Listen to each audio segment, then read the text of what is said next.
अब हम बात करते हैं हमारे थर्ड डीआरए मॉड्यूल की, जिसमें हम 3 टॉपिक डिस्कस करेंगे। First of all classification of asset, credit counselling and communication. तो सबसे पहले हम बात करते हैं क्लासिफिकेशन ऑफ असेट्स की। इसमें क्या होता है, देखिए असेट्स यहाँ पे कस्टमर से मतलब है, मतलब कितनी तरीके के कस्टमर होते हैं बैंक के पास, जिसे आप कहते हैं ना bucket 1, bucket 2, bucket x recovery में चला जाता है फिर कस्टमर, उसे ही क्लासिफिकेशन ऑफ असेट्स बोला जाता है। लेकिन बैंकिंग लैंग्वेज में उसके 2 डिफरेंट नाम है। फर्स्ट ऑफ ऑल असेट्स को 2 पार्ट में डिवाइड किया जाता है। पहला परफॉर्मिंग असेट होती है, दूसरा non performing asset. Performing assets का मतलब होता है जो कस्टमर मेरा टाइम से पेमेंट कर रहा है रेगुलर बेसिस पे, जिसकी कोई पेमेंट डिले नहीं हो रही है।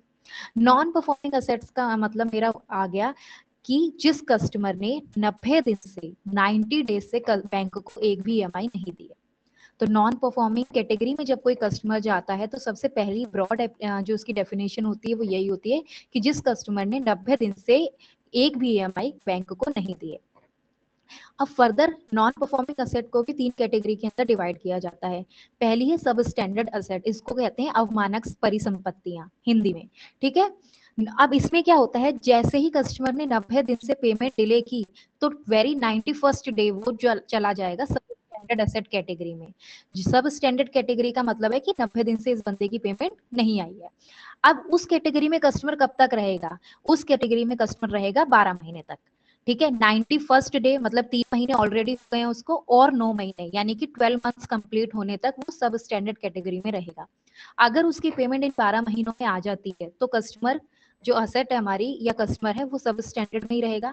लेकिन अगर उस कस्टमर ने 12 महीने तक एक भी पेमेंट नहीं करी है तो वो कस्टमर सब स्टैंडर्ड असेट से हमारा चला जाएगा डाउटफुल असेट में, यानी कि जो संदिग्ध परिसंपत्तियां होती हैं, ठीक है। डाउटफुल असेट में जाने के बाद उसका क्या होगा, आरबीआई का कोई ऑडिटर या कोई एक्सटर्नल बैंक का ऑडिटर या कोई भी एक्सटर्नल ऑडिटर उसकी ऑडिट करेगा कस्टमर की। मतलब डाउटफुल असेट में जितनी भी असेट होती है उनकी ऑडिट की जाती है और ये आइडेंटिफाई किया जाता है कि किस कस्टमर से पैसा मिल सकता है और किस कस्टमर से पैसा वापस नहीं आ सकता। जिस कस्टमर से अमाउंट रिकवर हो सकता है उसको डाउटफुल कैटेगरी में ही रखा जाता है। लेकिन जिस कस्टमर से पैसा रिकवर नहीं हो सकता है, जो पैसा बैंक का डूब गया है, वो चला जाता है लॉस एसेट में यानी कि हानि परिसंपत्ति में। तो जब किसी कस्टमर से कोई पैसा आने की उम्मीद नहीं होती तो ऑडिटर्स क्या करते हैं, उस असेट को ट्रांसफर कर देते हैं लॉस एसेट की कैटेगरी में, यानी कि अब इसके अंदर जो असेट पड़ी है उससे रिकवरी ना के बराबर होगी। तो ये होता है क्लासिफिकेशन ऑफ असेट। अगला जो हमारा टॉपिक है दैट इज क्रेडिट काउंसलिंग, ठीक है। क्रेडिट काउंसलिंग का मतलब है कि कस्टमर को उसके लोन, उसको रीपेमेंट कैसे करना है, इन सब के बारे में काउंसिल करना, समझाना। और ये एक बहुत अच्छा तरीका और बहुत अच्छी स्किल है जो एक डीआरए एजेंट के अंदर होनी बहुत जरूरी है। क्यों, क्योंकि एक डीआरए को क्या करना है, कस्टमर से ही इंटरेक्शन करना है। बेसिकली डीआरए का काम ही यही है, जो मेरा कस्टमर पेमेंट नहीं कर रहा है उसको काउंसिल करना, उसको समझाना कि उसके लिए पेमेंट करना कितना इंपॉर्टेंट है, ठीक है। उसी को क्रेडिट काउंसलिंग बोला जाता है, ठीक है। बहुत ही छोटा सा फर्क होता है क्रेडिट काउंसलिंग और धमकी देने में, ठीक है। क्रेडिट काउंसलिंग में आप कस्टमर को क्या समझा रहे हो कि पेमेंट करना क्यों जरूरी है, और वहीं वही चीज आप उसको धमका के समझा रहे हो तो वो धमकी में कन्वर्ट हो जाता है। तो एक डीआरए एजेंट को ये फिल्टर करना बहुत जरूरी है कि क्रेडिट काउंसलिंग में उसको कौन से शब्दों का इस्तेमाल करना है, किस लैंग्वेज का इस्तेमाल करना है। इसके जो क्राइटेरिया होते हैं, जो तरीके होते हैं, वो 4 से 5 तरीके हैं कि आप कैसे कस्टमर को समझा सकते हो। आप कस्टमर को सबसे पहले तो ये समझाओ कि सर पहले आप अपना फाइनेंशियल स्टेबिलिटी देखिए, आपकी फाइनेंशियल हेल्थ अभी कहाँ पे स्टे करती है, आपकी इनकम कितनी है, आपके एक्सपेंस कितने हैं, और फिर आपके ऊपर कर्जा कितना है, और आपके फ्यूचर में फाइनेंशियल गोल्स क्या है। उसके बाद आप डेट मैनेजमेंट प्लान के बारे में समझाओ, यानी कि आप कस्टमर को ये गाइड करो कि आपका जो इतने 2 लोन या 3 लोन या एक भी लोन अगर बैंक से चल रहा है तो आप उसको ओवर द टाइम पीरियड कैसे खत्म कर सकते हो। बहुत ही बेसिक सा जो एक एग्जांपल होता है जो आप उनको समझा सकते हो कि निगोशिएशन करके बैंक के साथ कि आपको इंटरेस्ट रेट में या लेट फाइन चार्जेस में जो है थोड़ा सा वेवर देके उस लोन अमाउंट को कम करके बात करके क्लोज करा सकते हो, जिसको अनदर लैंग्वेज में आप लोग सेटलमेंट कहते हैं, ठीक है। फिर आ जाता है बजटिंग असिस्टेंट, मतलब कस्टमर को गाइड करना कि सर सबसे पहले आप अपना बजट बनाओ कि आप कितना पैसा कहाँ कहाँ भेजते हो और कहाँ कहाँ से कटौती आप करके अपने लोन की पैसे को जमा कर सकते हो।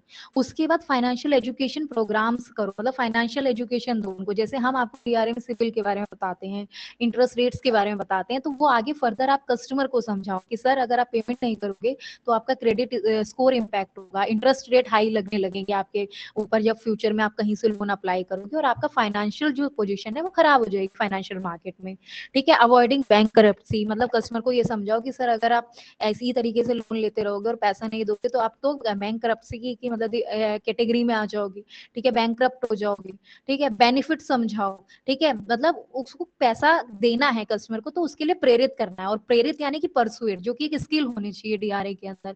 वो कैसे आएगी, जब आप क्रेडिट काउंसलिंग करना जानते हो कस्टमर को, ठीक है। इसके बहुत सारे फायदे हो सकते हैं, बताओ सर को कि सर आपका फाइनेंशियल स्ट्रेस कम होगा, आपका क्रेडिट स्कोर अच्छा होगा, आपके ऊपर आप लीगल एक्शन से बच सकते हो। देखो आइडली प्रैक्टिकल लाइफ में अभी हम जो काम कर रहे हैं उसमें हम लीगल वर्ड यूज नहीं करते हैं क्योंकि ये मना है, बट बीइंग अ मतलब अगर मैं आईबीए की बात करूं तो डीआरए एजेंट इस वर्ड को यूज कर सकता है, but not in R India, हमारी इंडिया के अंदर नहीं, ठीक है। क्यों, क्योंकि अब देखो हर तरह के लोग होते हैं, हो सकता है आप बहुत अच्छे से लीगल वर्ड को यूज करो, लेकिन अगर ये अथॉरिटी सब लोगों को दी जाए तो कुछ लोग शायद इसका गलत इस्तेमाल कर सकते हैं। तो इसीलिए ये रिस्ट्रिक्ट किया जाता है कि एटलीस्ट मतलब जो लोग काम कर रहे हैं वो सब लोग लीगल वर्ड यूज ना करें, वो बैंक तक ही सीमित रहते हैं उस चीज को, ठीक है। तो कस्टमर को ये समझा सकते हैं कि लीगल एक्शन से बच सकता है, ठीक है। फाइनेंशियल लिटरेसी मतलब कोई क्रेडिट स्कोर वगैरह के बारे में आप उनको बताओ, अंडरस्टैंड करवाओ कि कितना जरूरी है उनके लिए पेमेंट करना, ठीक है। इससे कस्टमर आपको सुनेगा, समझेगा और प्रेरित होगा पेमेंट करने के लिए, ठीक है। अगला हमारा जो टॉपिक आ जाता है that is what is communication. Communication को हिंदी में बोलते हैं संप्रेक्षण, ठीक है। जो हिंदी में पेपर देना चाहते हैं उसके लिए ये वर्ड आएगा संप्रेक्षण। तो सबसे पहले आपको एक चीज समझनी पड़ेगी, किसी भी डीआरए एजेंट को जो सबसे मोस्ट इंपॉर्टेंट चीज है किसी भी डीआरए एजेंट के लिए ये समझना बहुत जरूरी है कि उसको कस्टमर को कैसे परसुएड करना है, उसके कम्युनिकेशन से, उसके बात करने के तरीके से। तो बात करने के तरीके में आपका कम्युनिकेशन लेवल बहुत मैटर करता है कि आप क्या शब्द यूज कर रहे हो, क्या आपकी लैंग्वेज है, कितना पोलाइट हो आप, किस तरीके का आपका जेस्चर है, कैसे मतलब आप फिजिकली अपीयरेंस क्या है आपकी, ये बहुत मैटर करती है किसी भी कस्टमर के साथ इंटरेक्ट करने के लिए, ठीक है। तो बेसिकली कम्युनिकेशन क्या है, आइडियाज एक्सचेंज करना, इंफॉर्मेशन एक्सचेंज करना, एक दूसरे के थॉट प्रोसेस को एक्सचेंज करना एक दूसरे के साथ, ठीक है, उसे कम्युनिकेशन कहते हैं। मैं आपके साथ बात कर रही हूँ, मैं आपके साथ कम्युनिकेट कर रही हूँ, फिलहाल मैं सिर्फ आपको बोल रही हूँ, लेकिन जब आप मेरे से आगे से उस बात का रिप्लाई करोगे तो वो एक कम्युनिकेशन बन जाता है जो कि टू वे कम्युनिकेशन है। जब दो लोग आपस में बात करते हैं तो वो टू वे कम्युनिकेशन होता है। और जब हम कलेक्शन करने जाते हैं तो कस्टमर के साथ भी जो हमारा कम्युनिकेशन होना चाहिए वो टू वे कम्युनिकेशन ही होना चाहिए। सिर्फ हमें नहीं बोलना है, हमें पहले कस्टमर को सुनना है, फिर उसके ऊपर अपना रिप्लाई देना है और कस्टमर को समझाना है, ठीक है। कम्युनिकेशन में एक हमेशा सेंडर होता है, एक हमेशा रिसीवर होता है, लेकिन कैसे, जब तक मैं बोल रही हूँ मैं सेंडर हूँ, आप मुझे सुन रहे हो, आप रिसीवर हो, लेकिन जैसे ही मैं सुनना शुरू कर दूंगी और आप बोलना शुरू कर दोगे, आप सेंडर बन जाओगे और मैं रिसीवर बन जाऊंगी। तो ये क्या हो गया, टू वे कम्युनिकेशन हो गया, दोनों सेंडर भी हैं, दोनों रिसीवर भी हैं। अब आ जाते हैं टाइप ऑफ कम्युनिकेशन पे। टाइप ऑफ कम्युनिकेशन की अगर मैं बात करूं, देखो कम्युनिकेशन दो तरीके का होता है, वर्बल कम्युनिकेशन और नॉन वर्बल कम्युनिकेशन। अगर मैं वर्बल कम्युनिकेशन की बात करूं तो उसे बोलते हैं मौखिक संचार, जिसमें हम लोगों को बोलकर या लिख कर अपनी बातें समझा सकते हैं। अगर मैं आपको एग्जांपल दूं स्पोकन कम्युनिकेशन का, तो जैसे एक टीचर एक्सप्लेन करती है कोई भी कॉन्सेप्ट, या अभी मैं आपको एक्सप्लेन कर रही हूँ कम्युनिकेशन का कंसेप्ट, तो that is spoken communication. Written communication की बात करूं, जब हम ईमेल के थ्रू या ड्राफ्टिंग के रिपोर्ट ड्राफ्ट करने के थ्रू जब कोई टेक्स्ट मैसेज भेज के किसी के साथ कम्युनिकेट करते हैं, that is written communication. But दोनों ही किसका पार्ट है, वर्बल कम्युनिकेशन का पार्ट है, मौखिक संचार का पार्ट है। जो हमारा नेक्स्ट कम्युनिकेशन का पार्ट आ जाता है वो आ जाता है नॉन वर्बल कम्युनिकेशन, यानी कि गैर मौखिक संचार, ठीक है। इसके अंदर क्या होता है, हम बोलेंगे नहीं, हम लिखेंगे नहीं, बट हमारा जो बॉडी लैंग्वेज है, हमारा जो आई एक्सप्रेशन है, हमारा फेशियल एक्सप्रेशन है, हमारी फिजिकल अपीयरेंस है, हमारा जेस्चर है, हमारी टोन है वॉइस की, ये सब इसके अंदर काउंट होती है, ठीक है। तो जब भी आप ये बेसिकली मैटर करता है, जो हमारे एजेंट जो एफओएस हमारे कस्टमर के पास विजिट्स पर जा रहे हैं कलेक्शन करने के लिए, उनका फिजिकल अपीयरेंस बहुत मैटर करता है। फेशियल एक्सप्रेशन, हमेशा अपने चेहरे पे एक छोटी सी स्माइल रखो ताकि कस्टमर भी लाइट वेट महसूस करे आपसे बात करते हुए, ऐसा ना लगे कि आप उसको उसको डराने या धमकाने आए हो, ठीक है। बॉडी लैंग्वेज, आपको मतलब आपकी बॉडी लैंग्वेज बहुत प्रोफेशनल होनी चाहिए। ये नहीं कि जाके बैठ ही गए सीधा कस्टमर के घर में सोफे के ऊपर पसर गए, वो चीजें नहीं होनी चाहिए बिल्कुल भी, ठीक है। ऐसे मतलब कस्टमर को ये फील नहीं कराना है कि मतलब कि हम ही सबसे ऊपर है, हमने जो बोल दिया वही ठीक है, ठीक है। आपको कस्टमर के साथ समझाना है, आप रिप्रेजेंटेटिव हो बैंक के, तो आपको उस तरीके से बिहेव करना है, ठीक है। ग्रीट करना है कस्टमर को, गुड मॉर्निंग, गुड आफ्टरनून। ऐसा नहीं है कि कस्टमर ने पैसा लिया है तो आप उसको ग्रीटिंग ही ना करो या आप उसको इंट्रोडक्शन ही ना दो। कस्टमर ने पैसा बैंक से लिया, आपसे तो नहीं लिया है, तो एक जो कर्टेसी होती है, डिग्निटी जो होती है, जो फेयर ट्रीटमेंट जो होता है, वो हमें हर किसी के साथ रखना है। आईज का कांटेक्ट प्रॉपर होना चाहिए, वॉइस टोन आपकी हाई नहीं होनी चाहिए या लो भी नहीं होनी चाहिए, बिल्कुल मीडियम होनी चाहिए, ताकि कस्टमर समझ भी पाए, सुन भी पाए और उसको ऐसा भी ना लगे कि आप उसे धमका रहे हो। फिजिकल अपीयरेंस मैंने आपको बताया, आपको आपको बैंक के रिप्रेजेंटेटिव के तौर के ऊपर वहां जाना है, तो आपको उस तरीके से वहां पे अपीयर होना है। अब इंपॉर्टेंस क्या होती है वर्बल और नॉन वर्बल कम्युनिकेशन की? बहुत इफेक्टिव होता है जब आपकी दोनों चीजें सिमिलर डायरेक्शन में चल रही हो।